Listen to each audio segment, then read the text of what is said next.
하나님 아버지 감사합니다.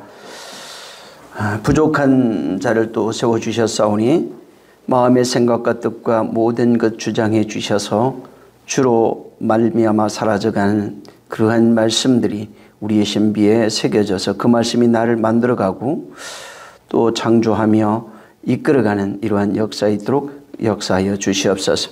성령이 임하시면 너희를 진리 가운데로 인도하시며 또 내가 한 모든 말의 그 내용들과 뜻과 비밀들을 생각나게 할 것이고 가르쳐 줄 것이고 또 너희를 인도할 것이고 양육하리라 말씀해 주셨사오니 하나님 아버지 성령의 역사하심을 쫓아서 우리가 하나님 말씀 정말 주께서 하신 그 말씀들의 비밀들이 보여지며 깨달아서 그렇게 또 깨달아 알므로써 듣는 자가 되게 하시고 보고 또 행하는 자가 될 수 있도록 역사하여 주시옵소서. 이 시간 멀리서 예비하며 또 영상을 통해서 하는 심령들을 다 일일이 기억하시고 저들이 은혜 받기에 부족함이 없도록 역사하시며 말씀에 담겨있는 그 생명을 가져 생명된 자로서 참 기쁨을 누리게 도와주시옵소서. 종의 입술을 사용하시길 원하며 예수 이름으로 축복하고 기도했습니다. 계시록 3장입니다.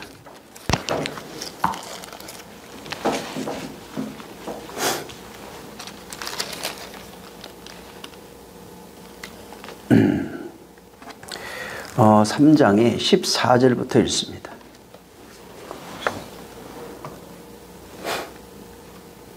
(14절부터) 22절입니다. 시작.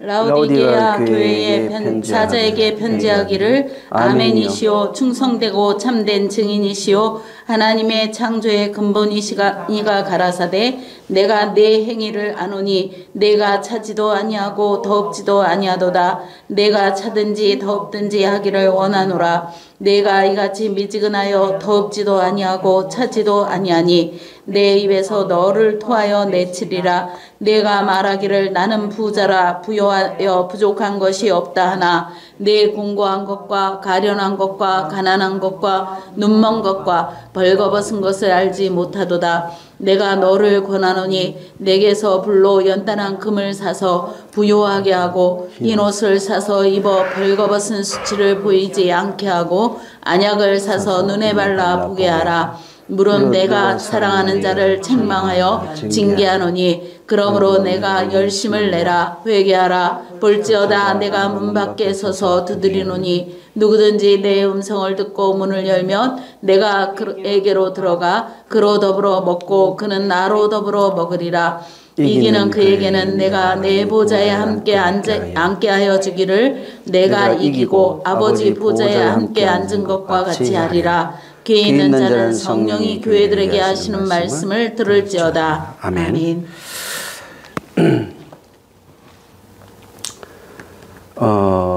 오늘 말씀을 잘 좀 들으시길 바랍니다. 이 계시록 2장 3장은 그 일전에도 말씀을 드렸지만 아시아에 있는 7교회에게 주님이 그 말씀하시는 그 내용입니다.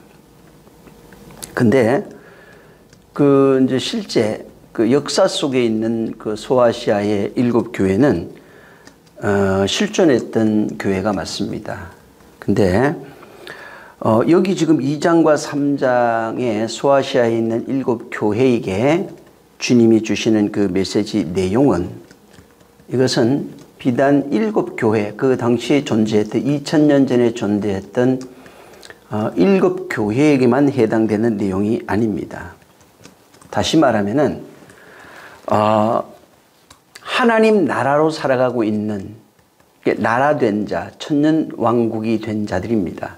하나님의 나라가 된 자들, 그 하나님의 나라로 살아가는 그 모든 교회들, 모든 교회들에게 말씀하시는 내용이면서 약속이고 언약이에요. 그러니까 당시 소아시아 7교회에게만 해당되는 내용이 아니라는 얘기입니다. 예수 그리스도가 하신 이후에 성령이 오시고 그를 믿는 모든 교회된 자들, 성령에 의해서 그의 나라로 만들어져 가고 천년왕국의 그런 삶을 살고 있는 그런 모든 성도들에게 말씀하신 내용이면서 언약이 되는 겁니다. 예수 이후로 그 역사 속에 있는 그 교회는, 이 교회라고 하는 것은 어떤 종교성을 가지고 있는 그냥 막연한 그런 신앙심을 부여해서 교회라고 한 타이틀을 걸고 거기에서 일방적으로 하나님을 섬기는 그런 교회를 말하는 것이 아니고, 하나님께서 당신의 약속으로 만들어가고 있는 그 언약이 세워지고 있고, 또 언약이 세워져서 성장하고 그 언약으로 말미암아 살아가고 있는 그 실존을 교회라고 합니다. 그래서 교회는 어떤 그 절처럼 어떤 종교의 건물을 만들고 거기 안에 신을 모시고 난 이후에 우리가 정성과 예물을 갖다 바치면서 복을 비는 그것을 교회라고 말하지 않는 겁니다. 일례로 교회라고 하는 그것에 대해서 많은 이들이 그저 교회당이라고 하는 이 건물을 세워놓고 거기 들어가 있으면은 교회라고 하는, 나는 성도가 됐다고 하는 그런 오류를 범하고 있고, 그러다 보니까 말씀으로 되어져 가고 만들어져 가는 내용을 알지 못합니다. 그러다 보니까 변화가 안 됩니다. 10년이 되고 사실은 30년, 50년 신앙생활 해도 절대로 변화되는 것은 아닙니다. 그저 열심 있는 신앙인일 뿐이지, 기독교라고 하는 종교를 가져서 열심 있는 신앙생활을 하고 있는 것 뿐이지, 나름 그 안에서 자기 스스로 위안도 받고 또 나름 은혜도 받는다고 말하고 있지만, 실제 하나님의 말씀에 의해서 성장하는 것과는 많은 차이가 있는 겁니다. 예수 믿고 교회 열심히 다니면은 성공하고 잘 된다고 하는 이 내용은 인간이 욕망이 신앙에 묻어져 나온 겁니다. 하나님 말씀을 빙자해서 당신이 이렇게 말했으니까 내가 이렇게 열심히 해보겠습니다. 그럴 테니 당신이 내가 이 세상 살아가면서 필요한 물질이나 뭐 자식 문제, 환경 문제, 사업 문제 할 것 없이 이런 것에 대해서 복을 주셨으면 합니다 라고 하는 이 내용 자체가 내 욕망, 그 자아의 욕망, 꿈꾸고 있는 나의 그 욕망이 믿음이라고 하는 것을 빙자해서 거기에 투영되어 있어요. 그러니까 하나님이 바라는 온전한 믿음은 아닌 겁니다. 원래 교회라고 하는 것은 내 욕망과 꿈을 이루는 그런 교회를 말하는 것이 아닙니다. 원래 교회는 하나님이 언약하시고 언약하신 내용을 반드시 이루어내는 그 내용이 교회입니다. 그래서 이 구약과 신약 성경을 통해서 우리가 알 수 있는 것은 뭐냐면 하나님이 먼저 우리에게 계시하는 겁니다. 그래서 계시의 종교라고도 합니다. 언약의 종교입니다. 하나님이 먼저 우리에게 말씀하시는, 계시하시는, 언약하신 이후에 그 내용을 하나님이 지켜가는 내용이 기독교입니다. 그래서 너희에게 믿음이 있느냐 이 말은 하나님이 약속한 그 내용을 네가 가지고 믿고 의지하고 있느냐, 그리고 하나님이 그 약속을 네 안에서 지켜가고 계시는가 하는 게 교인이에요. 그게 교회라고요. 그게 바로 기독교인입니다. 근데 보통은 내가 잘 섬겨, 당신이 이렇게 말했으니까 당신이 말한 대로 내가 이렇게 살아가고 잘 섬겨드리겠습니다. 그러니까 내게 복을 주시옵소서라고 하는, 그러니까 기독교의 모양은 있지만 성경에서 주장하고 말하고 있는 온전한 기독교의 모습은 아닌 겁니다. 그래서 구약 성경을 잘 보면은 이스라엘의 그런 역사 속에 오직 성공하고 잘 되고, 그러니까 뭐 예를 들어서 아브라함이 복을 받고 이삭이 복을 받고 이런 모습만 있는 것이 아닙니다. 그들이 철저하게 부서지고 깨지고 실패하고 망하고 죽고 하는 이 모습이 훨씬 많습니다. 그래서 실제 이런 모습들이 뭐냐면 인간이 느껴질 때는 하나님이 당신의 말을 안 들으면 저주하고 당신의 말을 잘 듣는 사람은 복 준다고 하는 인간이 자기의 시각을 통해서 이 성경을 보다 보니까 그런 생각과 사상을 가지게 될 수밖에 없는 겁니다. 그래서 잘 섬겨도 이게 좀 두려운 거예요. 또 열심히 섬기지 않으면 저주받을 것 같으니까 할 수만 있으면 다른 사람보다 바로 열심히 섬기고자 하는 겁니다. 근데 실상은 이 창세기부터 계시록까지 말씀하는 내용이 뭐냐면 하나님이 먼저 언약한다는 겁니다. 하나님이 먼저 말씀한다는 겁니다. 그리고 하나님이 그 말씀을 받은 자 그 안에서 하나하나 그 약속하신 내용을 이루어가고 있는 내용입니다. 아담을 통해서 이루어가고 있는 내용이고 또 그 아담의 후손들을 통해서 이루어가고 있는 내용들이 계속 나타납니다. 아브라함을 통해서 그의 가정 자손들을 통해서 약속이 어떻게 이루어지는지에 대한 내용이 나옵니다. 모세를 통해서 어떻게 약속이 이루어져 가고 있는지 계속해서 그런 내용들이 펼쳐지고 있는 겁니다. 야곱을 통해서 또 어떻게 이루어가고 있고 요셉을 통해서 어떻게 이루어가고 있는지를 바로 이 성경을 통해서 그걸 보여주는 겁니다. 하나님이 이렇게 일하고 있다는 거예요. 그 약속을 가지고 있는 그를 어떻게 표현해놨냐면 그걸 교회라고 말했고 옛날에는 개인, 집, 족장 이렇게 되어 있고 성전이라고 되어 있고 이스라엘 민족, 백성이라 이렇게 얘기했는데 그 약속을 가지고 있는 그 안에서 그분이 함께 계시고 그 안에서 그분이 당신의 일을 바로 실현해가는 그 모습이 바로 성경입니다. 열심히 이렇게 섬겨야지 저렇게 섬기니까 복을 받았더라 건강해졌더라 이 내용은 그저 부수적인 것입니다. 창세기 1장에 하나님이 가장 먼저 당신의 언약을 보여주시는 내용이 7 언약이에요. 그게 7이라고 하는 첫째 날 둘째 날 하면서 7이라고 하는 그 언약이 나타납니다. 그리고 그 언약이 어떻게 교회 안에서 실현되고 있는지 당신의 사람을 통해서 어떻게 실현되고 있는지를 보여주는 겁니다. 그래서 그 언약을 가지고 있는 그 사람을 가리켜서 교회라고 말합니다. 성전된 자라고 말하고 백성이라고도 말하고 신약이 오면 그것을 교회라고 말합니다. 혹은 성도라고 말합니다. 그래서 진짜 성도는 교회는 하나님의 언약이 자기 안에 있는 것을 알고 있습니다. 그리고 그 언약이 어떻게 실현되어지고 있는지를 본인이 알고 있는 겁니다. 잘 섬기는 것이 아니라 하나님이 약속하신 그 언약이 내 안에 있는 것을 알 뿐만 아니라 하나님이 그 언약을 어떻게 실현하고 있는지를 그것을 알고 고백하는 자들이 바로 성도들이에요. 그들이 바로 진정한 교회라고 말하는 겁니다. 여기 지금 2장 3장에 7 교회에 대한 그 내용이 나오는데 이 7 교회는 역사 속에 있는 모든 교회들을 지칭합니다. 그 안에 7 교회를 끄집어내서 7 교회에게 어떤 약속이 주어지고 또 그 약속을 하나님이 어떻게 실현해 가는지에 대한 모형으로서 소아시아에 있는 7 교회를 하나님이 사용하신 거예요. 그래서 그건 옛날 2000년 전에 있던 7 교회 이야기라고 보면 절대로 안 됩니다. 그것이 아니고 바로 이 2000년 전에 있던 7 교회, 소아시아에 있는 7 교회의 모습이 바로 오늘날 우리의 모습이에요.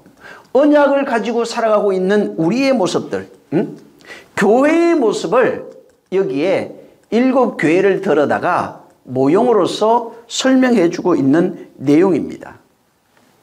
이 성경 자체가 우리는 경전이라고 합니다. 하나님의 말씀, 그 경전 이렇게 생각을 합니다. 근데 실상은 하나님의 말씀이라고 까진 알아요. 경전이라는 것까지도 왜 거룩한 그래서 옛날에 성경 전서 뭐 이렇게도 여러 가지 말을 하기도 했는데 이것이 하나님의 말씀인 줄 압니다. 근데 실상은 가만히 보면은 하나님의 말씀이라고 말은 하는데 이 성경을 읽으면서 행하는 내용은 하나님의 말씀이 아니라 도덕과 규범으로 지키고 있어요. 하나님의 말씀을 이라고 합니다. 경전이라고 합니다. 성경입니다. 거룩한 경전이에요. 근데 이것을 율례와 도덕으로 읽는 겁니다. 하나님의 말씀을 율례와 도덕으로 읽는 거예요. 이것을 만약에 진짜 성경으로 안다면, 성경이 뭐냐? 하나님이 주신 책이라는 거예요. 이게 성경은 언약책이라는 겁니다. 언약책, 약속책이에요.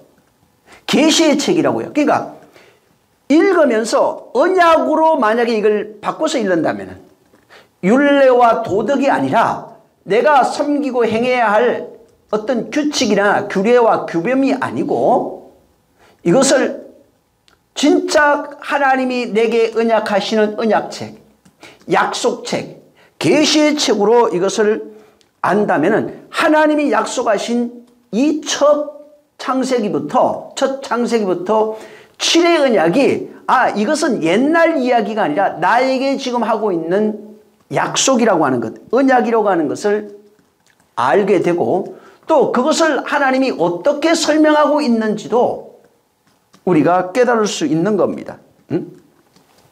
그래서 이 하나님의 7의 언약을 창세기 1장에는 하나님이 7가지 언약을 어떻게 하냐면 창조라고 하는 것을 통해서 설명합니다. 창세기 1장 1절에 그 핵심이에요. 이게 주제입니다. 그것을 가지고 말씀하시면서 바로 첫째 날부터 7째 날 7이라고 하는 것을 통해서 창세기에 이미 이것을 설명하고 있는 겁니다. 그리고 이 창세기 1장에 설명했던 내용이 창세기 전체 50장까지 있는 그 내용까지 전부 다 이 내용을 다시 설명하고 있고 1장에 있는 그 내용이 구약 성경 전체의 7이라고 하는 걸로 설명되어 있습니다. 그래서 바로 여기 7이라고 하는 그 내용이 나중엔 출애굽기 넘어가면은 나중에 모세를 통해서 7절기를 줍니다. 그러니까 7의 창조의 내용이 좀 더 자세하게 7절기가 나옵니다. 그리고 이것이 어디에서 지켜져야 하냐면 이것은 성전 안에서 이루어진다고 해서 성전 짓는 이야기가 나오기 시작합니다. 그래서 이 창세기 1장에 1절부터 2장 3절까지 있는 그 내용이 창세기 1장 1절에 있는 태초에 하나님이 천지를 창조하시라는 그 내용을 풀어서 2절부터 2장 3절까지 바로 베레시트 언약이라고 그래요. 그걸 그 창세기 1장에 있는 그 창조의 언약을 그렇게 설명해 놓은 겁니다. 그러니까 1장 1절을 2절부터 2장 3절까지 설명해서 풀어놓은 것입니다. 그리고 마찬가지로 그 언약 안에서 어떻게 우리가 구속되어지는지 구원받게 되는지에 대한 그 내용을 7이라고 하는 언약을 담아서 계속 반복적으로 설명하고 있는 겁니다. 그래서 창세기 잘 보면은 창세기에 7이라고 하는 것이 계속 어떻게 설명되어져 가는지가 거기에 나옵니다. 예를 들어서 제가 나중에 한번 여러분이 이걸 다시 한번 성경을 읽으면서 기도하고 고민 한번 해보시기 바랍니다. 이 첫 번째 창세기의 7의 언약, 7의 언약이 이 창세기의 구속사로 담겨 있어요. 그 7의 언약이 첫 번째 그 7의 언약이 설명되고 있는 데가 어디냐면 에덴 동산입니다. 에덴 동산에서 에덴의 언약이 나와요. 에덴 동산에 7의 내용이 담겨 있어요. 이걸 여러분이 찾아보시기 바랍니다. 두 번째는 노아부터 시작해서 족장들의 이야기가 나옵니다. 노아 때부터 시작해서 그 민족이 어떻게 이제 만들어지는지에 대한 그런 내용이 나옵니다. 이것이 어디까지 가면 족장 이야기의 완성이 요셉으로 끝납니다. 그래서 노아 시대 이후로부터 시작해서 족장의 완성이 누구냐면 요셉이에요. 그래서 거기에 보면은 노아부터 족장 시대 그 속에 언약이 있어요. 족장을 통해서 말씀하시는 그 언약이 거기에 나옵니다. 그 다음에 세 번째가 어디냐면 이스라엘이 출애굽을 합니다. 출애굽기에 이스라엘 역사가 이제 거기서부터 시작이 되는데 홍해를 건너서 광야 여정을 거치고 가나안이 정복하고 난 이후에 사사기까지 뭐가 있냐면 거기 애굽을 건너 홍해에서부터 사사기까지 나오는 그 내용이 시내산 언약이 어떻게 내려오고 어떻게 그것이 이루어지는지에 대한 내용이 거기 설명되어 있어요. 또 가나안 정착 이후에 포로기입니다. 포로 생활하기 전까지 왕들의 이야기가 나오는데 이 왕들의 이야기 중에 핵심이 다윗입니다. 여기에 다윗 언약이 나옵니다. 그러니까 보는 시각을 완전히 바꿔야 됩니다. 그냥 그 옛날에 신학교에서 배웠던 거 혹은 이런 데서 그냥 전통적 역사와 전통을 통해서 배웠던 그런 지식적인 학문 말고 완전히 다른 시각에서 기도하면서 여러분이 이것을 좀 찾아보시기 바랍니다. 그래서 가나안 정착 이후에 포로 전까지예요. 왕들의 역사가 나옵니다. 굉장히 많이 나옵니다. 거기에 다윗에게 한 언약이 실현되는데 실현되는 모습, 실현되지 않는 모습으로 나와요. 거기에도 7 언약이 나옵니다. 또 이스라엘 그 이후에 포로기가 시작됩니다. 이스라엘 포로기 역사인데 이 포로기 역사 속에 그 포로들을 통해서 어떻게 하나님이 역사, 언약이 실현되는지에 대한 내용이 나옵니다. 그 다음에 6번째는 포로 이후에 해방기가 있어요. 해방합니다. 이스라엘로 돌아오는데 해방 이후에 역사가 나옵니다. 그때 역사가 뭐냐면 남은 자들을, 그러니까 포로로 끌려갔다 돌아와서 성전을 짓는 남은 자들이 있어요. 그 남은 자들에게 언약하시는 내용들이 있어요. 그들을 통해서 하나님이 어떻게 다시 성전을 만들어가는지에 대한 내용이 나옵니다. 이게 전부 다 우리에게 얘기하는 거예요. 우리와 관련되어 있는 겁니다. 그 다음에 7번째가 그 언약이 하나님이 약속하신 그 언약의 성취를 7번째 어떻게 성취되는지에 대한 그 내용이 누구냐면 예수 그리스도로 나옵니다. 예수 그리스도의 탄생, 예수의 언약이 나옵니다. 예수의 언약을 통해서 어떻게 그것이 실현되는지에 대한 내용이 성경에 나오는 겁니다.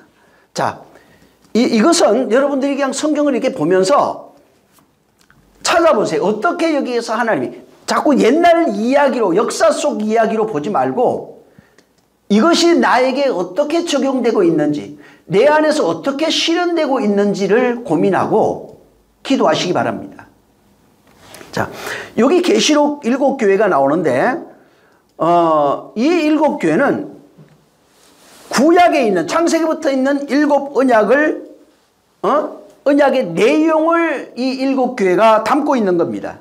그래서 7교회의 모습은 전부 다 하나님의 언약을 가지고 있고 그 언약이 어떻게 실현되는지, 명령이라고 하는 단어를 썼을 때 하나님이 하겠다는 말씀을 드렸죠. 하나님이 당신이 명령하시면서 당신이 이루시는 내용이에요. 그래서 하나님의 일하심을 보라 하는 내용이 구약이 굉장히 많습니다. 그러니까 하나님의 일하심을 볼 수 있는 믿음이 있느냐는 거예요.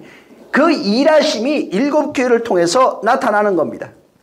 자, 근데 여기 2장과 3장에서 가장 많이 나타나는 단어가 하나 있습니다. 가장 많이 나타나는 단어가 뭐냐면 이긴 자라는 거예요.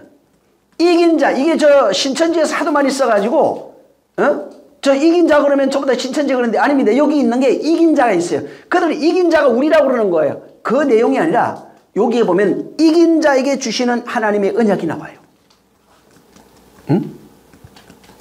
이긴 자에게, 그 사람들은 이긴 자가 뭔지를 모르고 막 쓰는 거예요. 이긴 자에게 주시는 하나님의 언약이 2장 3장 7교회에 담겨 있습니다. 자, 이기다 하는 말이 뭐냐면 사람들이 오해하면 안 됩니다. 이 이기다고 하는 말은 내가 열심히 노력해서 하나님 명령을 듣고 열심히 노력해서 내가 그것을 무엇을 이뤄내는 거예요. 전쟁을 승리하는 거예요. 그런 이김이 아닙니다. 그래서 오해하면 안 되는 거예요. 이김이라는 게 나의 노력, 열심, 종교성 이런 것을 가지고 투쟁해서 무엇을 성취하고 얻어내는 그런 이김이 아닙니다. 여기서 말하는 이김이라고 하는 것은 이건 명심해야 됩니다. 성경 전체에 흘러가는 내용이에요. 이게 이 성경에서 이김이라고 하는 이긴 자라고 하는 것은 뭐냐면 하나님의 7 언약이 내 삶 속에서 내 안에서 내 영혼 속에서 어떻게 나타나서 실현되어지고 있는지에 대한 내용이에요. 하나님의 언약이 내 안에 들어와 그 언약을 하나님이 어떻게 실현하고 있는지에 대한 내용이 이긴 자예요. 그러니까 이긴 자라고 말을 해서 되는 게 아니라 하나님의 언약이 내 안에 있고 그 언약을 하나님이 실현할 수 있어야 이긴 자라 이 말이에요. 응? 하나님의 일하심이 없으면 이긴 자가 될 수가 없는 거예요. 이 단어 알고 내가 이것을 외워서 이긴 자, 전부 다 보니까 이만희를 이긴 자라고 그러고 또 그 안에 있는 사람들 이긴 자라고 그러는데 신천지 들어가 있으면 이긴 자라고 그러죠. 그 이긴 자가 아니에요.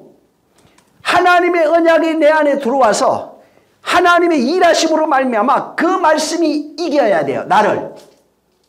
다른 말로 얘기하면 그 말씀이 내 안에 실현돼서 나를 그리스도로 창조하는 내용입니다. 그 내용이 내 안에 실현되는 내용이에요. 그래서 이 7 교회는 바로 이 7 그 언약이 교회 안에서 어떻게 실현되어지는지에 대한 내용이 담겨 있는 겁니다. 그래서 7 교회에 여기 보면은 전부 다 하나님의 언약이 있어요. 그리고 이 언약을 하나님이 어떻게 실현할 건지, 실현해 내실 건지에 대한 내용을 여기에 담고 있는 겁니다. 그래서 7 교회를 그렇게 봐야 된다고요. 응? 어떻게 하나님의 언약이 여기에 들어왔고, 들어와서 그것이 어떻게 실현되고 있는지 이 내용을 7 교회가 담고 있고, 그렇게 그 말씀이 실현되는 교회를 가리켜서 이긴 자 이렇게 말합니다. 교회가 이긴 자라고요. 말씀이 실현되는 그 사람이 바로 이긴 자라고요. 그래서 원래 7 교회, 여기 나오는 7 교회는 바로 옛날에 있던 2000년 전 교회가 맞습니다. 그거 부정하는 게 아니에요. 그거 부정하면 그 안에 담겨있는 내용도 부정이 되는 겁니다. 예를 들어서 주님이 11조 얘기하잖아요. 11조 하라고 그랬어요. 하지 말라고 하는 게 아니라고요. 하는데 그 내용, 의무적으로 하고 있는, 종교성으로 하고 있는 그 11조 하지 말라는 게 그게 아니라는 거예요. 그게 틀렸다는 거예요. 하지 말라가 아니라 하라는 얘기입니다. 단 의와 인과 신이 뭔지를 알아라 이 말이에요. 그것 버리지 말라. 이것도 하고 저것도 해야 된다는 겁니다. 그 내용을 알고 해야 된다는 겁니다. 응? 그 내용을 알고 하나님께 드리는 11조가 되면 말라기서를 알 수 있어요. 응? 하나님이 바라는 것은 나의 창고에 11조를 드리라고 말합니다. 응? 이와 같이 그 내용이네. 역사 속에 흘러가고 있는 그 교회는 실존입니다. 응? 이 성경에 펼쳐져 있는 내용은 전부 다 진짜라고요. 소돔과 고모라 망한 거 진짜라고요. 그거 부정하면 안 됩니다. 그 내용이 무엇을 담고 있냐, 왜 그걸 성경에 기록했느냐가 더 중요해요. 왜 그것을 통해서 무엇을 우리에게 말하고 싶으냐 이 말이에요. 소돔과 고모라는 우리의 모습이에요. 그것을 통해서 우리에게 말씀하고자 하는 그 내용이 무엇인지를 말하고 있는 겁니다. 그래서 여기에 7 교회는 7 언약을 7 교회가 담고 있어요. 그리고 그것이 바로 하나님이 그 교회에 실현해 나가는, 그 언약을 실현해 내가는 모습으로 이 계시록의 7 교회로 설명하고 있는 겁니다. 그리고 그 교회 속에서 바로 그 언약이 실현되고 있는 그 교회, 그를 이긴 자라고 그래요. 언약이 실현되고 있는 자, 바로 언약이 이루어지고 실현되고 있는 그 사람을 이긴 자라고 하는 것입니다. 근데 여기에 중요한 것이 있습니다. 자, 7 교회에 이기는 자라고 나오는데 이들에게 하나님이 약속이 떨어져요. 자, 한번 보겠습니다. 2장 7절을 보세요. 어떤 약속이 떨어지기 시작하냐 하면은 2장 7절 시작. 기 있는 자는 성령이 교회들에게 하시는 말씀을 들을지어다. 이기는 그에게는 내가 하나님의 낙원에 있는 생명나무의 과실을 주어 먹게 하리라. 예, 여기 지금 에베소 교회입니다. 에베소 교회 된 자에게 이기는 자가 있어요. 이기는 자는 그 말씀이 실현되면은 생명나무의 열매를 주어 먹게 하신다고 그랬어요. 이게 주어 먹게 하는 게 디돔입니다. 다시 말해서 그 하나님의 언약이라고 하는 이 내용이 이 에베소 교회를 통해서 이제 모형입니다. 에베소 교회는 실상 있었던 교회도 맞고 그 교회에게 말한 것도 맞습니다. 근데 이 에베소 교회에서 일어난 그 이야기를 통해서 이긴 자를 통해서 우리에게 비유로 우리에게 말씀하고 있는 내용이에요. 그래서 만약에 너희가 에베소 교회 이긴 자가 되면 생명나무의 열매를 주어 먹게 하신다게 건네주겠다는 거예요. 생명나무 열매를 건네줘서 먹게 하리. 그러니까 자꾸 또 상상하기를 어떤 열매 또 먹는다고 생각합니다. 그게 아니라 네 안에서 생명나무의 열매, 그 내가 나무라고 그러잖아요, 예수님이. 그가 우리 안에서 주로 계시면 그로 말미암아 더불어 먹게 된다 이 말입니다. 그분이 주시는 생명을 공급받아 먹고 그로 말미암아 살게 된다는 것입니다.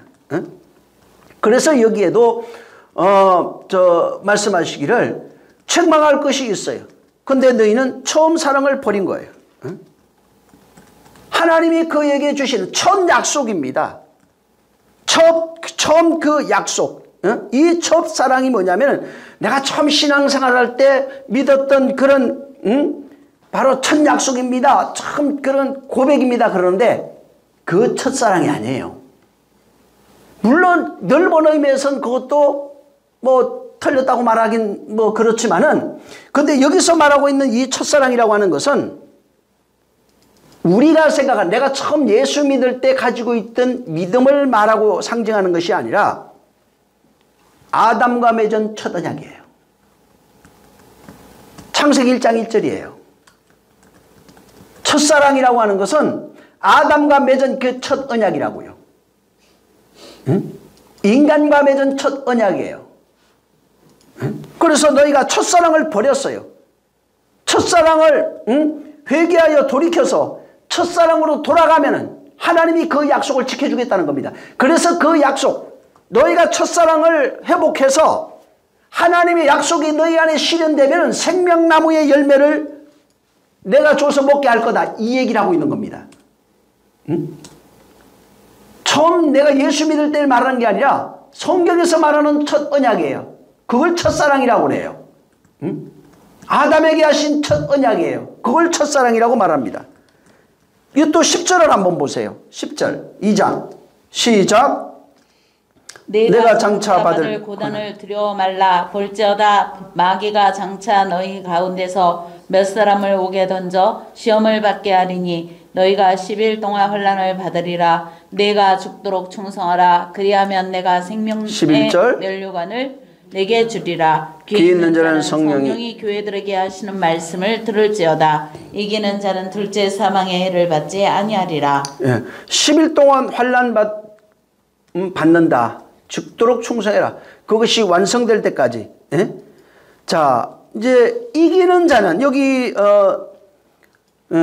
이제 서문학교회인데 이기는 자에게는 둘째 사망의 해를 받지 않아요. 이 특히 서문학교회는 환난, 핍박, 옥에 갇힌 그런 내용이 나와요. 이게 뭐가 좀 비슷하지 않아요? 이 여기에 내용이 뭐냐면은 아까 얘기했던 에베소 교회는 아담 언약이라고 그랬잖아요. 내가 아까 그 7가지 불러드릴 때 말씀했는데 에덴 동산 안에 있던 내용의 그 약속, 에덴 동산에 있는 언약의 내용이 에베소 교회를 통해서 나타납니다. 지금 아담이 첫 언약을 잊어버리고 쫓겨났어요. 자, 이 둘째 언약이 뭐냐면 둘째는 아까 족장 이야기라고 그랬습니다. 사사기 요새까지 나오는 그런 내용이에요. 노아부터 시작해서 있는 그 내용인데 여기 이 스무나 교회는 계속해서 핍박이 오고 환란이 오고 옥에 갇히고 요 내용이 족장들의 생애하고 똑같습니다. 족장들의 생애를 여기다 그대로 집어넣어놨어요. 아까는 에베소 교회는 아담의 이야기를 그대로 여기 넣어놨습니다. 그래서 아담이 첫 언약을 잃어버렸다는 거예요. 첫사랑을 잃어버린 거예요. 근데 네가 돌이켜서 그것이 완성이 되면, 돌아와서 회개하면 완성이 돼. 그 말이 실현되면, 첫 언약이 실현되면 생명의 면류관, 생명나무의 열매를 주워 먹게 한다고 그랬어요. 여기에 요셉이 그 족장들의 마지막이 요셉이라고 말했습니다. 자, 이 족장들의 마지막이 요셉으로 완성이 됩니다. 자, 요셉이 누구냐면 족장들의 삶을 완성한 자로 나옵니다. 그래서 족장들의 삶을 완성해서 그가 면류관을 쓰고 가락지를 끼우고 지팡이를 짚고 바로 의자에 앉는 자로 나옵니다. 그래서 그가 뭘 하냐면 족장들의 그 환난과 고난과 핍박, 옥에 갇히는 모든 것, 요셉이 그 모습을 그대로 갖고 있어요. 환난과 핍박과 고난, 옥에 갇히고 모든 이런 과정을 겪으면서 족장들의 이야기를 이 사람 삶 속에서 다시 설명하면서 옥에 갇혀서 나와서 양식 관장하는 자가 됩니다. 양식을 관장하는 자로 살아가는 거예요. 다시 말하면 10이라고 하는 환난입니다. 10가지 10이라고 하는 것들이 십계명이에요. 이것이 요셉이 어떻게 그것을 이루어내고 있는지, 애굽에서 내렸던 그 환난이 어떻게 이루어지고 있는지, 그런 내용들 똑같은 내용이에요. 그래서 10이라고 하는 그 내용이 10의 환난 속에서 그 내용이 하나님의 언약이 내 안에서 실현되면은 어떻게 되면은 10의 1조가 돼요. 11조라고 그러는데 그걸 다나토스의 죽음이라고 합니다. 다시 말해서 여기 지금 2장 10절에는 그 내용을 죽도록 충성하라고 돼 있는 거예요. 내놓은 거예요. 죽기까지 충성하라. 바로 죽고 또 죽어야 죽고 죽음으로 완성이 되는 내용이 다나토스 죽음이에요. 하나님의 언약이 죽고 또 죽으면은 우리 안에서 완성이 됩니다. 약속이 어떻게 실현되는지에 대한 내용을 여기에 그 스무나 교회를 통해서 말해놓은 겁니다. 그래서 이들은 생명의 면류관을 받을 것이다. 생명의 면류관을 받는데 이게 면류관이에요. 근데 잘 보세요. 면류관 속은 뭘 해요? 요셉하고 똑같은 거예요. 양식 관장하는 자가 돼요. 이 스무나 교회를 통해서 양식 관장하는 자가 돼요. 그래서 이들이 양식을 건네주는 그런 사역, 다시 말해서 성령이 오셔서 우리에게 양식을 건네주고 있죠. 그와 같은 사역을 예표해 주는 겁니다. 그게 모형으로 보여주고 있는 거예요. 하나님께서 성령을 통해서 우리에게 양식을 주시고 우리가 그 양식을 가지면 양식 관장하는 자가 돼요. 그래서 바로왕이 따로 있고 그 바로왕이 모든 권한을 요셉에게 건네줍니다. 성령이 오시면은 그가 우리를 바로 면류관을 씌우고 가락지를 끼우면서 아버지 비유 나오죠. 그 집 나간 아들에 대한. 그러면서 우리를 양식, 면류관을 씌워준다 이 말. 그 약속이 실현이 되면은 무슨 약속이냐면 10의 1이 완성이 되면 내가 바로 11조가 되면 내가 그리스도로 완성이 되면 성령이 바로 양식 관장하는 자로서 더불어 요셉의 모형을 여기에 스무나 교회에 넣어놓은 겁니다. 그래서 양식 관장하는데 당연히 둘째 사망의 해가 없죠. 그래서 그 약속이 실현되는 거예요. 네가 10이 하나로 완성이 되면, 다시 말해서 1이 되면은, 창세기 1장 1이 완성이 되면은 그 내용을 이 스무나 교회에 담아놓은 겁니다. 그 다음에 이 버가모 교회에 관한 얘기가 나옵니다. 12절부터 있는 그 내용에. 여기도 이기는 자에 대한 내용이 또 있어요. 자, 17절을 한번 읽어보세요. 자, 시작. 귀 있는 자는 성령이 교회들에게 하시는 말씀을 들을지어다. 이기는 그에게는 내가 감추었던 만나를 주고 또 흰 돌을 줄 터인데 그 돌 위에 새 이름을 기록한 것이 있나니 받는 자 밖에는 그 이름을 알 사람이 없느니라. 예, 여기 버가모 교회에 대한 내용 지난번에도 말씀을 드렸는데 여기에 이기는 자가 나옵니다. 자, 이기는 자가 이기는 자에게 감추었던 만나 주겠다는 겁니다. 감추인 만나를 주겠다는 거예요. 감추어 놨다는 거예요. 자, 버가모 교회는 어떤 교회냐면 여기 책망할 때 발람의 교훈, 발람과 발락의 교훈을 쫓는 교회입니다. 그러니까 발람과 발람의 교훈과 어떤 관련이 있어요. 발람은 잘 알죠. 우리 이스라엘 여정 광야 여정 속에서 바로 그 이스라엘을 저주하고 모압 여인과 행하게 만든 인물입니다. 그래서 여기 14절 보면은 발람과 발락을 가르쳐 이스라엘 앞에 올무를 놓아 우상의 제물을 먹게 하고 또 행음하게 하였나이다. 그래서 이들이 이 내용이 바로 니골라당의 행위라고 말합니다. 자, 그래서 여기에 잘 보세요. 지금 여기 이 버가모 교회의 그 내용이 뭐냐면 출애굽한 이스라엘이 광야 여정을 가는 모습이고 그 다음에 시내산 언약을 주시는 그 내용에 대한 비유로 해놓은 거예요.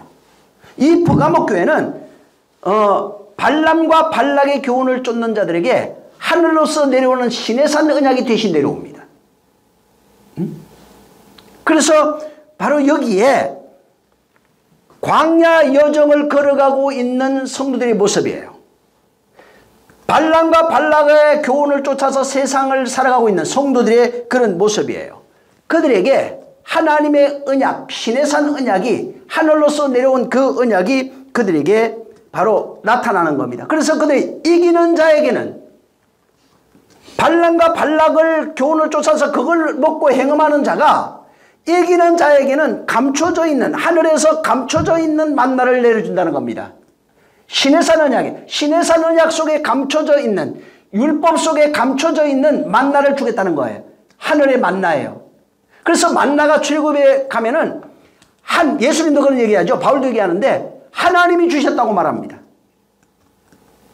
이것은 하늘로서 내려온 양식이라는 거예요. 그래서 내가 하늘로서 내려온 양식이에요. 그 광야에 있던 만나는 모형이에요. 만나라고 하는 단어, 그게 무슨 뜻이냐면 이게 뭐지 이런 뜻입니다. 하나님이 주신 거예요. 육신을 위해서 준 거 말고 이건 만나는 보여지는 것은 육신을 위해서 준 거예요. 근데 그 안에 감춰져 있는 내용이 있다는 거예요. 그것은 예수의 만나를 비유한 거예요. 예수님이 오셔서 말하고 있는 그 내용이 진짜 감춰져 있던 만나입니다. 발람과 발락을 쫓아 살아가고 있던 행함하며 살아가고 있는 인생들의 모습입니다. 인생들의 모습에게 바로 시내산 언약이 감춰있던 만나로 표현되어 있어요. 예수 그리스도로 말미암아 우리에게 주시는 그 내용이 여기 지금 버가모 교회를 통해서 나타난 겁니다. 그 다음에 두아디라 교회인데 한번 2장 26절을 한번 읽어보세요. 자, 26절 시작. 이기는 자와 끝까지 내 일을 지키는 그에게 만국을 다스리는 권세를 주리니. 예. 자, 여기 보면은 이기는 자가 있어요. 만국을 다스리는 권세를 주신다고 합니다. 만국을 다스리는 권세는 왕을 상징합니다. 왕을 상징하는 거예요. 이 왕을 상징하는데 이게 과거에 아까 거기는 출애굽했던 그런 내용들, 광야 생활했던 교회의 모습을 이 버가모 교회가 가지고 있는데 두아디라는 왕정 시대를 상징합니다. 다시 말해서 이스라엘 왕국 시대를 비유하는데 근데 여기에 두 인물이 나와요. 다윗과 사울 왕이 있었고 실제는 사울 왕은 사람이 세운 겁니다. 근데 왕 중에 왕은 다윗 왕이에요. 그리고 왕들 중에 그 왕 궤보에 같이 있는 왕들 중에 정반대되는 왕이 아합 왕입니다. 왕 중에 사울 왕은 인간이 추천해서 세운 것이고 하나님에 의해서 세워진 왕들 중에 다윗 왕과 아합 왕이 대조로 나옵니다. 자, 근데 다윗 왕은 하나님에 의해 세워져서 하나님의 말씀이 어떻게 실현되어져서 완성되어지는지에 대한 내용이 다윗과 8번째 왕 아들이에요. 이새의 8번째 아들인 다윗과 솔로몬을 통해서 성전이 어떻게 지어지는지 완성되는지에 대한 내용을 보여준 것입니다. 자, 근데 이 아합 왕은 이세벨과 관련이 있어요. 이세벨과 관련이 있어요. 다시 말해서 이 두아디라 교회는 이스라엘의 그런 왕정 시대, 왕이 있던 그 왕정 시대를 비유하고 있고 다윗 언약을 메타포로 보여준 겁니다. 비유로, 언유로 보여준 거예요. 그래서 다윗 왕의 그런 이야기가 여기에 나오는 겁니다. 그래서 여기는 이기는 그에게는 만국을 다스리는 권세를 줘요. 그러니까 그 약속이 실현되는, 이게 여기 아까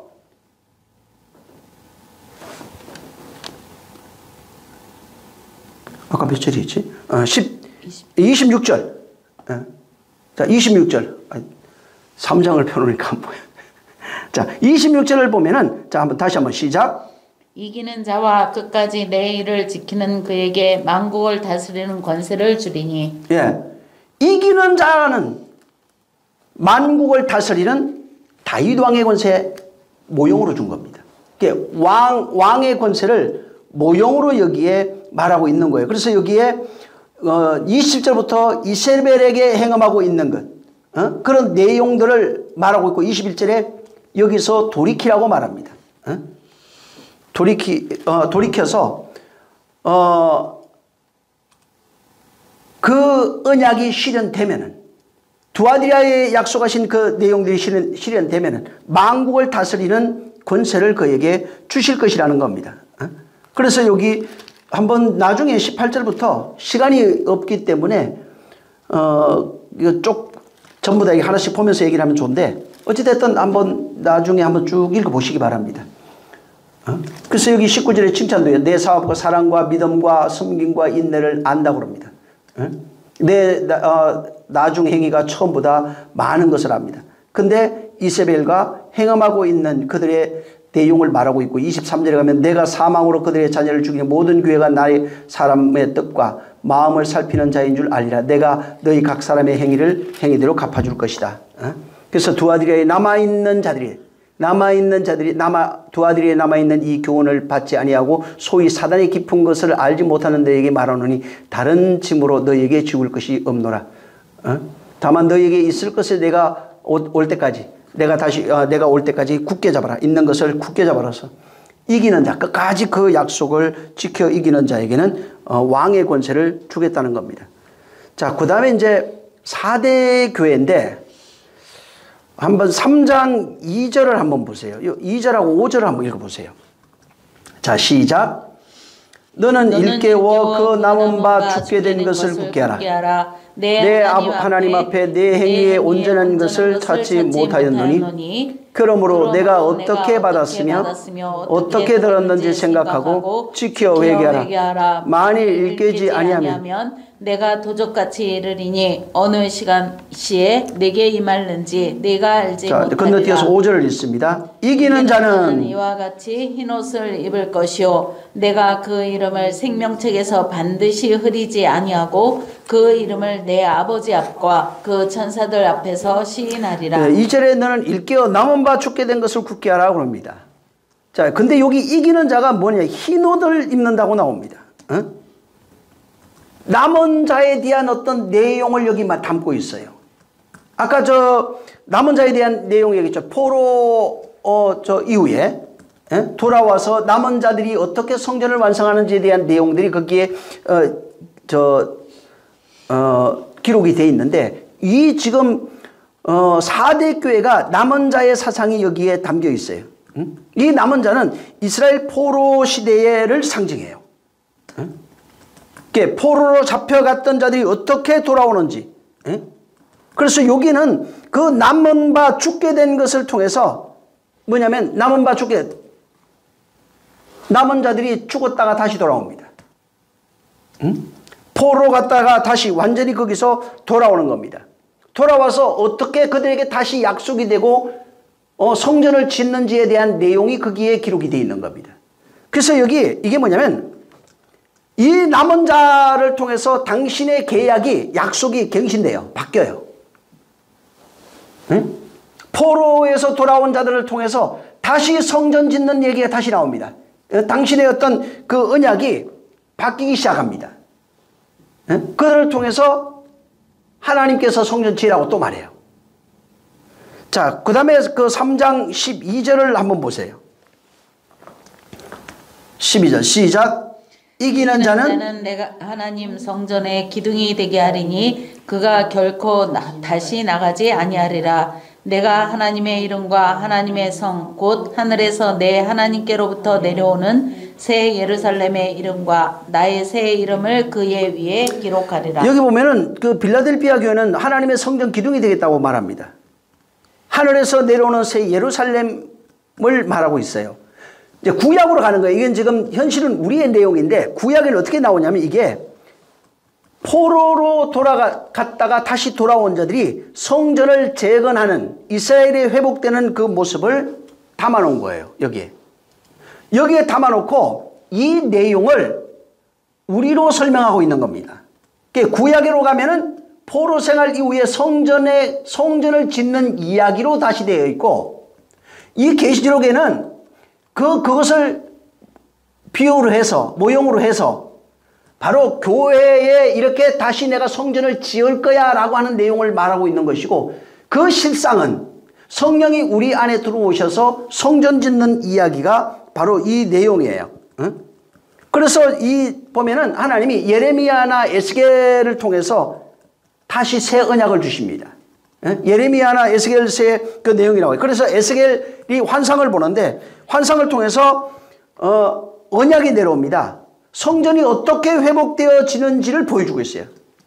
성전이. 근데 사람들이 그 에스겔서를 보면서 어떻게 해? 70일에 만들어가지고 70일에 틀린 게 아니고 맞는 거예요. 근데 그것을 역사적, 시간적 종말론으로 바꿔버린 겁니다.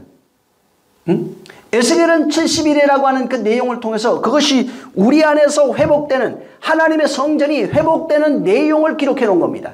그렇다고 해서 이 땅에 있는 역사가 무시다. 그렇지 않습니다. 이 땅의 역사도 성경 따라 갑니다.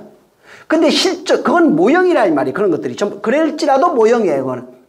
실상은 우리 안에 그 성전이 지어지지 못하면 해방이 없는 거예요. 자유가 될 수가 없는 겁니다. 그래서 오늘날 그 에스겔서를 잘못 이해하면 전부 다 성전 지으려고 그래요. 하나님이 역사 따라 어떤 모형으로서 종말의 어떤 일반 모든 사람이 알 수 있도록 뭐 성전 짓는 이야기나 뭐 나오겠죠. 근데 그것은 모형이에요. 만약에 주님이 1년 뒤에 오신다고 쳐요.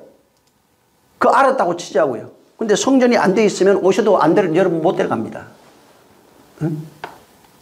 진짜 실상은 보여지는 것을 통해서 보이지 않는 내용을 담아놓고 그 내용을 통해서 만들어가는 내용입니다. 다시 말하면 나를 성전으로 만들어가는 내용이에요.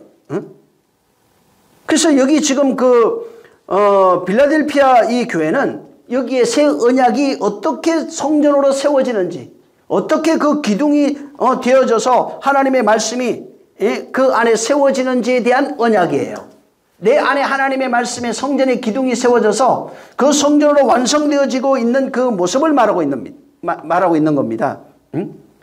그래서 그 내용이 지금 마음속에 세워지고 있는 당신이 하시는 일이에요. 전부 다 이 7교회는 당신이 하는 내용이에요. 이게 어디에 있냐? 구약에는 육체로 세상으로 보여지는 역사 속에 흘려놓은 내용이에요. 이걸 7교회로 가져다가 한 교회의 특성 가져다가 그 특성에 맞게 비유로서 우리에게 설명해 놓은 겁니다. 그리고 그 내용의 실상은 바로 저와 여러분을 이렇게 만들어 가겠다고 하는 내용을 담고 있다 이 말입니다. 자, 여기 그 다음에 라우디아 교회인데 3장 21절을 한번 보세요. 자, 시작. 이기는 그에게는 내가 내 보좌에 함께 앉게 하여 주기를 내가 이기고 아버지 보좌에 함께 앉은 것과 같이 하리라. 예, 라우디아 교회에게는 하나님 보좌에 함께 앉혀 주겠다는 겁니다. 자, 여기는 먼저 예수께서 오셔서 십자가에 죽고 부활하신 이후에 하나님 우편 보좌에 앉는 내용이 나와 있어요. 그건 히브리서 1장 2절 3절에도 있습니다. 우편 보좌에 앉았다니까 어떤 생각을 했냐면 거의 모든 신학자들도 마찬가지로 그가 하늘로 성천한 이후에 거기 아버지가 있고 아들 또 보좌 성령 보좌가 있어. 그 삼신론이라고 그럽니다. 그건 또 이단이라고 그러죠. 그래서 보좌가 따로 있어서 보좌에 앉아 있다. 그리고 거기에 앉아서 죽은 자를 거기 앞에서 다 불러갖고 심판한다. 아니 뭐 지옥 갔다고 그러는데 무슨 그 지옥 간 걸 심판합니까? 심판 저기 이미 끝났다고 그랬는데. 그러니까 보좌를 자꾸 하늘에 그려놓을 생각을 하는 거예요. 그 내용이 아니에요. 그가 부활 성천하신 이후에 하나님 우편 보좌에 앉았다고 기록이 되어 있습니다. 다시 말하면 그가 성도에 좌정하는 모습이에요. 그리고 성도는 그가 좌정하고 있는 그 성전에 그분이 좌정하고 성전을 짓고 거기에 좌정하고 있는 그것을 하나님의 보좌라고 합니다. 그리스도의 보좌라고 합니다. 근데 그가 함께 앉아있어. 내가 성전이 돼서 내 안에 그가 보좌로 앉아있으면은 나는 건너편에 있는 자가 아니라 그와 하나 된 자로 앉아있는 겁니다. 그래서 그분이 앉은 보좌가 내 안에 있으면 나도 같이 있는 거예요. 같은 보좌에 있는 거예요. 그러니까 하나님 우편 보좌에 앉게 되는 존재가 누구냐면 예수 그리스도를 말합니다. 근데 그분은 우편 보좌에 앉는 분이고 그분이 우리는 더불어서 내 보좌의 옆에 함께 앉게 하여 주기를 이렇게 아버지 권한에 있다 이렇게 얘기했잖아요. 그분이 내 보좌에 앉아 계시면은 나를 성전 삼고 앉아 계시면 나는 그와 함께 앉아 있는 거예요. 그분이 내가 누구 네가 나예요. 그분과 내가 하나 되어 앉아 있는 그 모습을 이 라오디아 교회에 말씀하고 있는 거예요. 그 말씀이 어떻게 우리 안에서 성취되어지고 있는지. 그래서 여기 그 라오디아 교회에도 14절부터 나중에 꼭 보시기 바랍니다. 차지도 않고 더웁지도 않고 미지근하다는 거예요. 네가 부유한 자라 그렇지만 가련하고 공부한 자예요. 그래서 여기 18절부터 연단한 금을 사서 부유하게 하라. 흰옷을 사서 입어라. 안약을 사서 눈에 발라라. 계속 말씀하고 있죠. 그 다음에 20절에 문 밖에 서서 두드린다. 내 음성을 듣고 문을 열면 내가 들어가서 너와 함께 먹고 마실 것이다. 여기 지금 라오디아 교회는 보좌에 함께 앉아 있는 모습이에요. 그러니까 아버지 보좌에 함께 앉는 것 같이 하리라. 아버지가 예수 그리스도 안에 같이 있어요. 그가 나를 보좌 삼고 계시면 나는 그분과 함께 있는 거예요. 쉽게 말하면 예수님은 아버지 보좌예요. 나는 예수 그리스도의 보좌예요. 그래서 그리스도와 함께 하나님 보좌가 되는 그런 존재가 교회라고 말합니다. 그리스도와 함께 하나님의 보좌에 앉게 되는 그런 존재, 너다 이 얘기를 하고 있는 거예요. 교회를 말합니다. 그분의 보좌가 돼야 이건 실현 가능한 겁니다. 자, 20절을 한번 읽겠습니다. 20절 시작. 볼지어다 내가 문 밖에 서서 두드리노니 누구든지 내 음성을 듣고 문을 열면 내가 그에게로 들어가 그로 더불어 먹고 그는 나로 더불어 먹으리라. 자, 이기는 자는 그 보좌에 같이 앉는다고 그랬죠. 20절에. 근데 문 밖에 서서 두드린다고 말해요. 자, 두드릴 때 내 음성을 듣고 문을 열면 내가 그에게로 들어가서 그와 더불어 먹고 그는 나와 더불어 먹는다.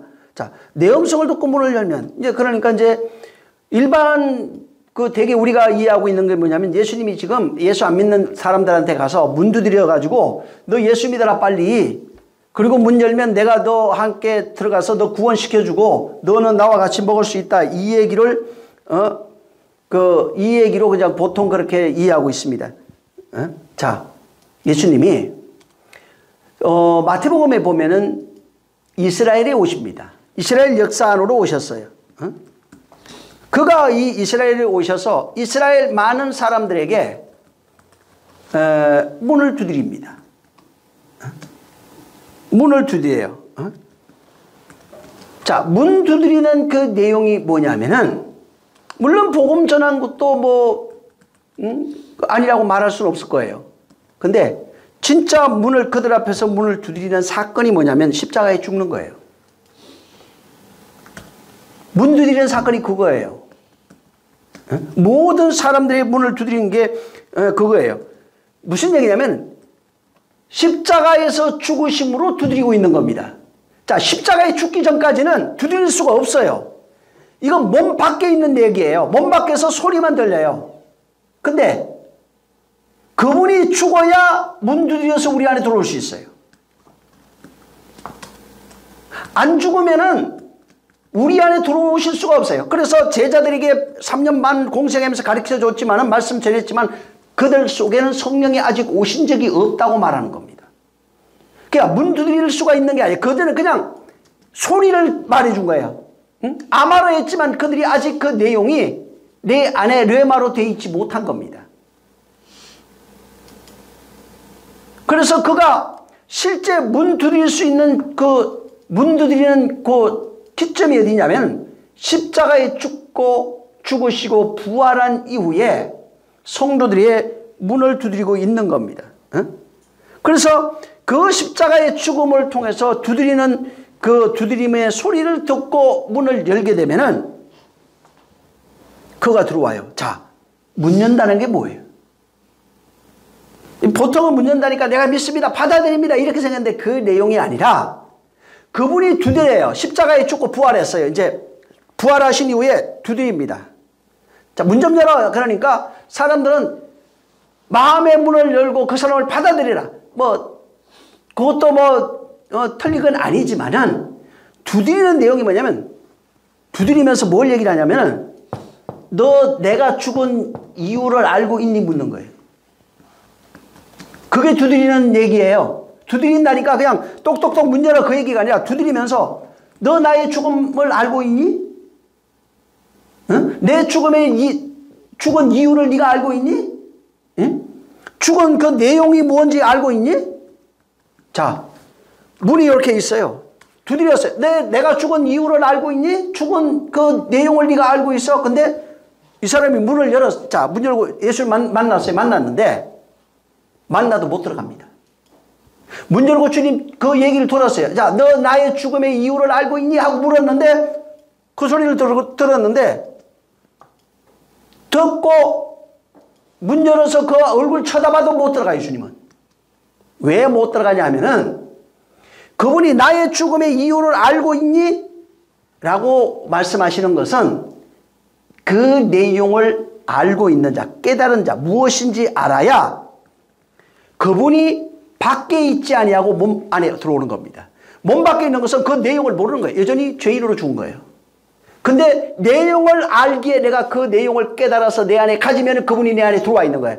자, 밖에서 죽은 내용이 모습이 예수님이 십자가에 죽었어요. 죽었는데 문 두드려요. 죽음으로써 들어오시려고. 내용을 알고 있습니다. 그걸 깨달아 내 마음에 가지면 그분이 내 안에 들어온 거라고요. 근데 모르는데요. 예수님 죽으셨잖아요. 아니 그걸 안 믿는 자도 안다고요. 응? 아이 저 남들이 죽였네요. 그러면은 그냥 유명한 분이 하나 죽으신 거예요. 여전히. 아직 그분은 내 안에 들어오신 게 아니라고요. 내 안에 그분이 들어오시려면 그 죽음의 내용이 내 안에 은혜되었다고 그랬잖아요. 내 안에 들어와서 은혜인 것을 내가 알아야 되는 거예요. 그 내용을 내가 가지고 있어야 되는 겁니다. 응? 그 내용을 가지고 있지 않으면 모릅니다. 응? 제가 여러분들 얘기해 보면 어렵다고 그래요. 어려운 게 아니라 그동안 가지고 있던 신학과 사상 이런 것들에 찌들어 있기 때문에 진짜 복음을 얘기해 줘도 들을 기가 없는 거예요. 굉장히 쉽습니다. 지금 자 주님이 두드려요. 자, 그 문 열었어요. 얼굴 봤어요. 안녕하세요. 너 나의 죽음의 이유를 네가 알고 있니? 그 내용을 네가 알고 있어? 모르는데요? 못 들어가요. 그 내용을 알고 있어야 깨달은 자가 돼야 그분의 죽음을 내 안에 환영한 거예요. 그래서 은혜 받은 자가 되는 것입니다. 그 죽음의 내용을 모르면 여전히 예수님 몸 밖에 있는 거예요. 섬겨드리는 자가 계속 평생 섬겨드립니다. 저는 몰라도 되고요. 뭐 저는 그런 사람 참 많습니다. 모르면 이건 생명과 직결이 돼 있어요. 죽음의 내용을 모르면은 구원이 없습니다. 그냥 믿어드려서 되는 게 아니에요. 믿으면은 그분의 언약이 내 안에 실현되는 게 온전한 믿음이라고 그랬잖아요. 내용이 내 안에 실현되어야 되는 겁니다. 믿으세요. 아멘 하세요. 할렐루야 하세요. 그거 아무리 해도 소용없어요. 그분이 내 안에 살아있는 것을 내가 압니다. 그분이 내 안에 살아서 나와 함께하고 있는 것을 알아요. 왜? 그 내용을 내가 깨달아서 내 안에 그 언약이 실현되고 있거든요. 그 내용이 내 안에 실현됨으로써 그분이 내 안에 있거든요. 그분이 나와 함께 역사하고 있거든요. 그래서 그 내용, 그분의 죽음의 내용을 모르면은 이 지금 그 라우디아 교회입니다. 내용을 모르면은 그리스도는 여전히 몸 밖에 있어요. 이기는 그에게는 내가 보호자에 함께 주기를 내가 이기고 아버지의 보호자에 함께 앉는 것 같이 하리라. 그 약속했지만 이기는 자가 될 수가 없는 거예요. 그래서 여기 이 교회는 바로 이 두드리는데 그분이 들어오셔서 그분이 나와 함께 먹고 마시고 할 수 있어야 돼요. 왜? 깨닫지 못하면 안 되는 거예요. 그래서 알라 힘써 알라고 그러잖아요. 근데 아니 난 몰라도 돼. 아이고 귀 복잡해서 힘들. 아니 힘써 알라고 한다니까 하나님이. 근데 알려고 하는데 모른다고 그래요. 그럼 어떻게 하라는 얘기예요? 그럼 나만 손해겠죠. 자, 여기 지금 2장 3장에 그 7 언약이 기록되어 있어요. 7 언약이 어떻게 실현되는지, 어떻게 그 안에서 이루어지고, 그 다음에 그 이기는 자, 그 언약이 이기는다는 말이 아까 얘기했죠. 실현되는 자, 성취된 자 이런 뜻입니다. 실현되면은 7 언약이 실현된 자의 모습들을 언약으로 여기 해놓은 겁니다. 생명의 뭐 멸류관을 얻고 열매를 먹기도 하고 뭐 이렇게 보좌에 함께 앉기도 하는 이런 내용들을 여기에 그 7 교회로 7 언약과 언약의 성취에 대한 내용을 7 교회로 보여진 겁니다. 그리고 4장 이후에 2일 이후에 나와요. 여기에 환상, 그 다음에 상징 이런 것들이 굉장히 많이 나옵니다. 환상과 상징, 이 내용이 바로 이 환상과 상징을 통해서 그 내용이 계시와 연결되어 있어요. 이 7 언약과 연결이 되어 있다고요. 그래서 연결이 돼서 이것이 그대로 나타나요. 예를 들면 이 서문학교회 보면은 서문학교회에 2장 8절부터 11절에 있는 내용을 참고하시면 됩니다. 여기에 교회를 대적하는 존재가 나와요. 교회를 여기 9절부터 보면은 교회를 대적하는 그런 9절 10절에 나오는데 나오는데 여기에 교회를 대적하는 그런 그 존재가 유대인의 회당이라고 나와요. 사단이라고 말합니다. 이게 뭘 전에도 얘기했지만 이게 율법입니다. 율법주의자를 말합니다. 율법 자체는 선한 거예요. 율법주의자, 그 율법주의로 살아가고 있는 그 사람이 사단이에요.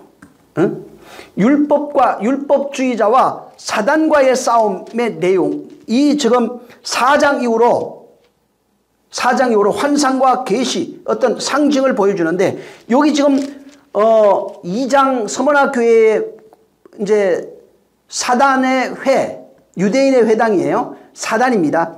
율법주의와 사단과의 싸움이 나오는데 그 내용을 사단과의 싸움이에요. 이 내용을 기록해 놓은 데가 계시록 6장에서 12장까지 있어요. 율법주의자를 그 아래 그것으로 살아가고 있는 사단들과의 싸움. 그러니까 각자가 사단이에요. 율법주의로 살아가고 있으면 사단이 돼요. 거기서 사단과의 어떤 전쟁이 일어나고 있는지 하나님의 말씀과 사단과의 전쟁이 어떻게 실현되는지 모형으로 상징으로 해놓은 겁니다. 그래서 계시록 12장을 가보면은 오늘 이 얘기를 잘 들어야 다음부터 나오는 얘기를 들을 수 있어요. 12장 7절. 자, 시작. 하늘에 전쟁이 있으니 미가엘과 그의 사자들이 용으로 더불어 싸울세 용과 그의 사자들도 싸우나. 예. 자, 아까 얘기했지만 이 서머나 교회에 있는 사단의 회, 율법주의자들입니다. 사단의 회, 유대인의 회당에 있어요. 이게 사단이라고 표현해놨어요. 이들과의 전쟁, 서머나 교회를 살아가고 있는 교회의 모습이에요. 그러한 삶을 살아가고 있는 그 교회의 모습을 상징적으로 표현하는데, 그런 사단의 율법주의자, 사단이라고 하는 하나님 반대편에 있는 자, 스스로 신이되어 살아가고 있는 자들과의 전쟁이, 여기 지금 12장 7절에 하늘에 전쟁이 있어요. 하늘도 이제는 어딘지 알겠죠? 미가엘과 그의 사자들과 용이 더불어 싸우나 용과 그의 사자들이 싸우나 그들을 이기지 못하더라. 8절 한번 보면은 이기지 못하여 다시 하늘에서 저희 있을 곳을 얻지 못한지라 이렇게 나옵니다. 그러니까 거기에서 쫓겨나요. 그 상징으로 해놓은 거예요. 계속 율법주의자를 사단으로 표현해 놓은 겁니다. 그리고 그들과 하나님의 말씀과의 싸움이에요. 진리와의 싸움이에요. 하나님의 언약이 어떻게 우리 안에서 성취되고 있는지, 실현되고 있는 그 내용, 하나님의 말씀이 우리 안에서 실현되고 있는 그 내용이에요. 이 말씀이 싸워 이기는 거예요. 언약이 어떻게 싸워져 이기는지에 대한 내용이 거기에 담겨 있는 겁니다. 자, 그 다음에 버가목 교회에 관한 얘기가 있는데 12절부터 있는 여기에 이제 아까도 봤지만 발람과 발락에 관한 내용입니다. 자, 발람과 발람의 행음하고 엄행했던 우상의 제물을 먹고 14절부터 이제 그런 내용이죠. 발람과 발락의 교훈, 우상의 제물을 먹고 행음하는 그 내용이 나와요. 근데 이 내용을, 이 버가목 교회에 있는 내용을 끌어다가 행음하고 있는 발람과 행음하고 있는 우상의 제물, 그 다음에 행음하고 있는 그들과의 전쟁 이야기가 계시록 13장에 나옵니다. 계시록 13장 거기에 짐승 이야기로 나옵니다. 그래서 두아디아라 교회를 대적하고 있는 존재가 누구냐면 이세벨이에요. 그리고 이세벨은 이스라엘로 더불어 행음하게 하는 엄녀입니다. 그래서 엄녀 이야기가 계시록 17장에 나옵니다. 엄녀가 나와요. 이 두아디라에 있던 그 모습들이에요. 전부 다 여기 7교회에 있는 모습들을 계속 풀어나갑니다. 그 엄녀 이야기가 거기에서 나오는 거예요. 그래서 그 엄녀를 여기 이세벨이라고 그래요. 엄녀가 어떤 삶을 살고 어떻게 되는지에 대한 내용을 거기에 해놓은 겁니다. 그 다음에 이제 4대 교회에 관한 이야기가 있는데, 이 4대 교회는 3장에 1절부터 쭉 보시면은 나와 있어요. 여기는 아까도 얘기한 것처럼 포로로 끌려가 있는 그런 자들의 모습, 그 다음에 포로로 끌려가서 성전이 무너지는 성도의 모습을 말하고 있어요. 이 성전을 헐라 하는 거하고 처음부터 연결이 됩니다. 이 성전이 헐어져야. 근데 예수님이 보이는 성전 헐으라고 하는데 오늘날 엄청나게 시어되고 있어요. 성전 짓지 말라는 얘기도 아니에요. 주가 아니라 이 말이에요, 그게. 주를 알고 그거 지면 더 좋은데 주를 모르고 그것을 지니까 이제 문제예요. 그래서 포로로 잡혀가면서 옛 성전이 허물어지는 그런 모습들이 전부 다 여기 다 있습니다. 계시록 18장에 그래서 바벨론 성전이 무너지는 내용이 나와요. 무너졌다 큰 성 바벨론이 하는 게 이거예요. 그래서 옛 성전이 무너지는 그 내용들이 나오는 겁니다. 교회를 대적하고 있는 그런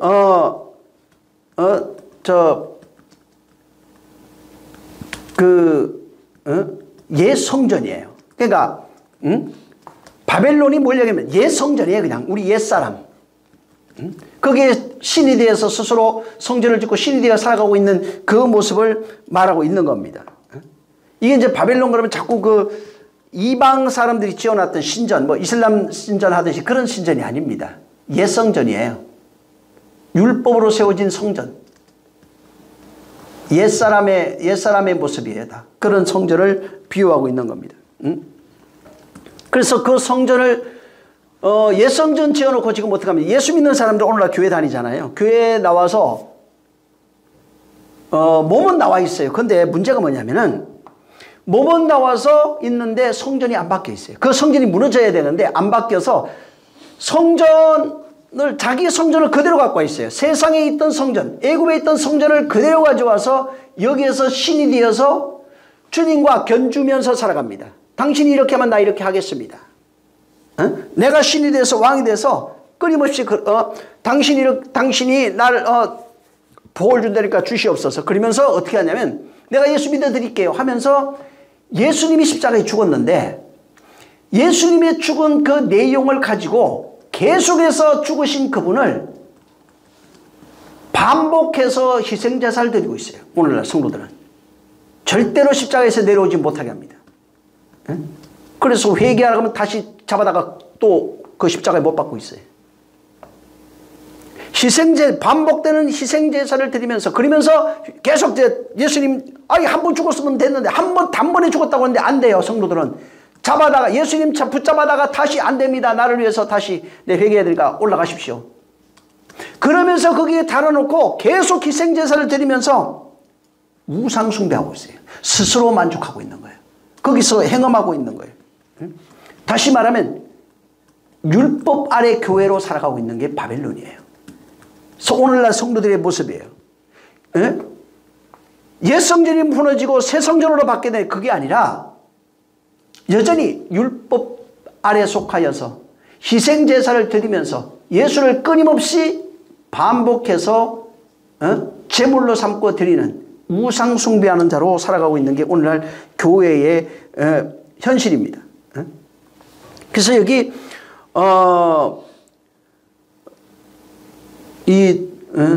또 그 빌라델피아의 교회가 나오는데 그 7절부터 보면은 거기에도 똑같이 사단의 회가 나와요. 그래서 이 빌라델피아 교회는 근데 사단의 회가 나오는데 여기는 보면은 이 빌라델피아 교회는 교회가 승리하는 그 모습으로 비춰져요. 여기는 승리하는 교회로 나타납니다. 그래서 여기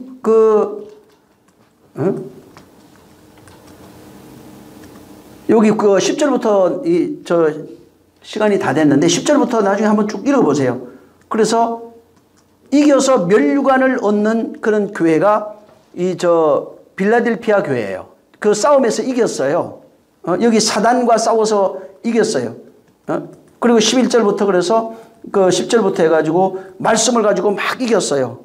이긴 그 내용이 나오는데 요 이긴 하나님의 말씀이라고 하는 이 군대가 싸워 이긴 내용이 계시록 19장 얘기예요. 말씀으로 싸워 이긴 내용, 교회가 승리하는 장면이 거기 있는 거예요. 그러니까 교회가 하나님의 말씀으로 싸워 이기는 내용이 그 계시록 19장 19절부터 나중에 21절 다음 시간에 이걸 한번 보겠습니다. 거기에 나와 있어요. 그래서 이제 그렇게 되면은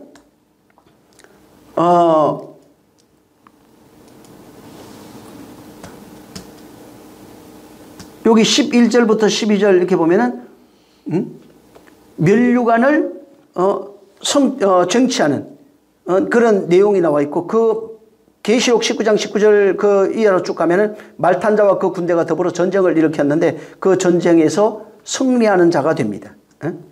그 입에서 나오는 검으로 모든 것들을 다 멸해버립니다. 그런 내용들이 있어요. 자, 그래서 이건 한번 다음 시간에 또 얘기하겠습니다. 그러니까 이걸 얘기하는 그 이유가 이 2장 3장에 있는 이 교회들의 모습을 통해서 이 모습은 사실은 구약에 비유로 모형으로 또 나타나 있어요. 그 모형으로 나타나 있는 것을 이 계시록 7교회에 모형해놨고 여기에 있는 그 모형을 다시 계시록 전체 4장부터 풀어가지고 설명을 해놨는데 그 내용은 실상이 뭐냐면 이건 비유예요. 상징, 환상 이런 걸로 보여져 있지만은 실상은 우리 안에서 일어나고 있는 그 내용을 여기다 이렇게 환상으로 해놓은 겁니다. 모형으로 해놓은 겁니다. 다음 시간에 한번 이어서 요걸 다시 한번 좀 설명을 드리겠습니다. 이 시간 같이 기도할 때 이 지금 그 계시록에 있는 7교회의 그 모습들이죠. 이 모습들이 정말 실제 내 안에서 모든 언약이 이루어지는 모습으로 내가 만들어져 갈 수 있도록 그 약속이 내 안에 들어와야 돼요. 그게 이기는 자 내용이에요. 그 하나님의 약속이 이겨야 됩니다. 응? 이기는 자. 그래서 계속 반복적으로 모든 교회에 이기는 자가 나와요. 이기는 자에게 약속한 언약이 있어요. 말씀이 들어와서 이겨야 됩니다. 그리스도가 이기는 겁니다. 응? 성령에 의해서 내가 만들어져가는 과정입니다. 그 내용이 있으면 이기게 되면 언약이 실현됩니다. 면류관도 쓰고 생명도 계속 공급받게 돼 있고 보좌에 앉아서 그분과 더불어 영생하는 자 영원히 그와 함께 거하는 자가 될 수도 있고 이런 내용들이 되는 겁니다. 실제는 나의 모습이에요. 이 7개의 모습이 내 안에 성취되어질 수 있도록 해달라고 기도하겠습니다. 하나님 아버지 감사합니다. 우리 영혼을 붙잡아 주셔서 우리 영혼이 하나님 앞에 온전하며 거룩하게 하시고 성령 충만하게 도와주셔서 정말 이기는 자가 되게 하여 주시옵소서. 하나님 아버지요, 세상을 이기는 자는 오직 예수 그리스도를 믿는 믿음을 가진 자들 그들만이 이긴다고 하셨사오니 이 계시록에서 말하고 있는 진짜 이긴 자가 되어 주님과 함께 영생하며 보좌에 앉으며 면류관 쓰고 생명을 나누어 먹으며 또 그것을 베풀어 줄 수 있는 이러한 자로 살아갈 수 있는 능력이 있게 도와 주시옵소서. 진실로 계시록의 7교회가 내 안에서 우리 모두 안에서 완성되어지게 도와 주시옵소서. 예수 이름으로 기도했습니다. 아멘. 자, 우리 주님이 가르쳐준 기도하고 마칩니다.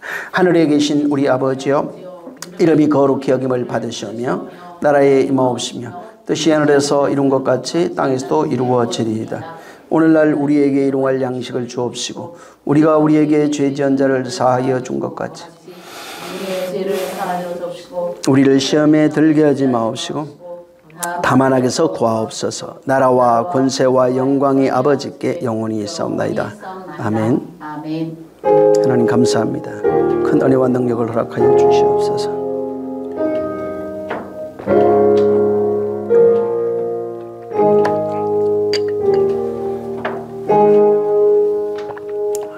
우리 모든 영광 하나님께 돌립니다. 수고 많이 하셨습니다.